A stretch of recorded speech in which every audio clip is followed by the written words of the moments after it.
Reporter Justin Beatty shows how these fellows have flourished. There were many stops on the road to leadership for the Cronkite Humphrey Fellows. Does everyone know where they're going?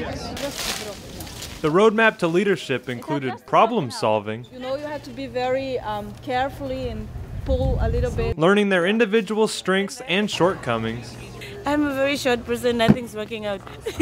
and realizing the power of teamwork.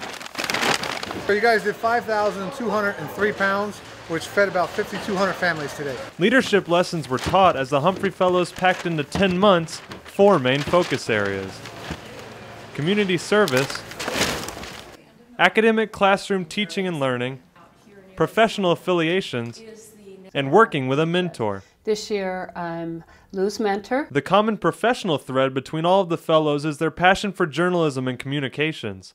A prime example is Lujain Ismail Shafiq, who used the year to think about the future of news. But they are varying, we can see it's a region of contrasts.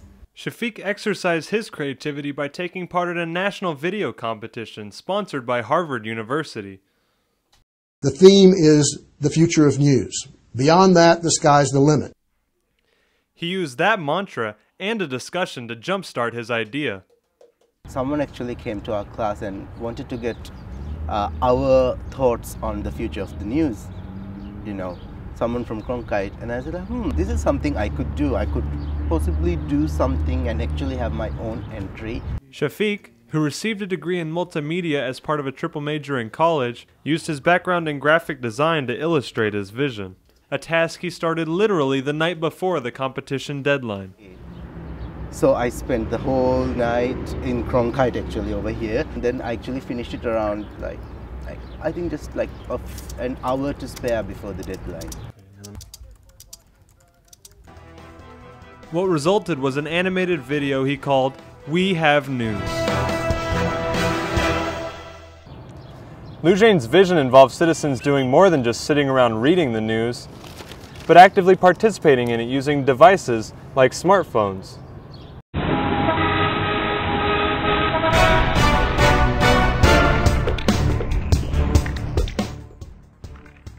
So when technology comes up to that level where it by itself can do the role that's been done in a traditional newsroom now, which is assimilating the information, assimilating the news and then presenting it in a way.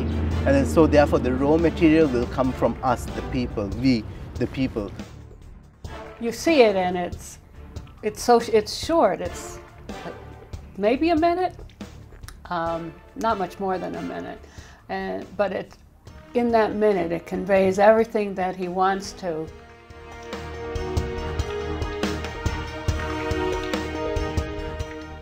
The idea of his entry impressed the judges well enough that Lujain won second place in the national competition. His prizes included a trip to Harvard University to take part in the 25th anniversary celebration of the Joan Shorenstein Center for the Press, Politics, and Policy.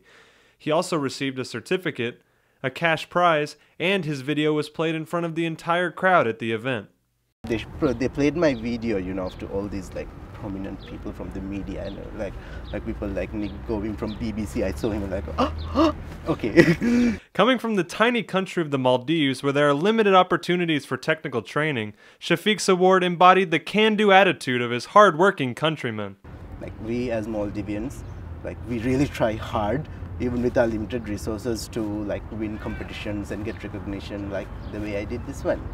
So that's what it represents for me. Lujain's award is just a tiny snapshot of the many achievements of all of the Humphrey Fellows during the year.